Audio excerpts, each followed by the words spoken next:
મિત્રો, આજે એક એવા ગામ વિશે વાત કરવાનો છું જેનો પરચો જાણીને તમે પણ નવાઈમાં લાગી જશો. જી હા, આ વિડીયો દેવધલેરા ગામનો છે, જે અમદાવાદ જિલ્લાના બાવળા તાલુકામાં આવેલું છે. આ ગામમાં 365 દેવી દેવતાના મંદિર હોવાથી આ ગામનું નામ દેવધલેરા રાખવામાં આવ્યું છે. આ ગામમાં ધોળેશ્વર દાદાનું મંદિર આવેલું છે, જેનો મેળો ભાદરવી સુદ પાંચમના રોજ ભરાય છે.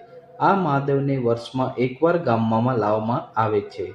પછી તેમને ખેતરમાં ભંડારી દેવામાં આવે છે અને તેની સાથે થોડું દૂધ પણ ભંડારવામાં આવે છે અને આવતા વર્ષે એવું જ દૂધ નીકળે છે. આ ધોળેશ્વર દાદાનો પરચો છે.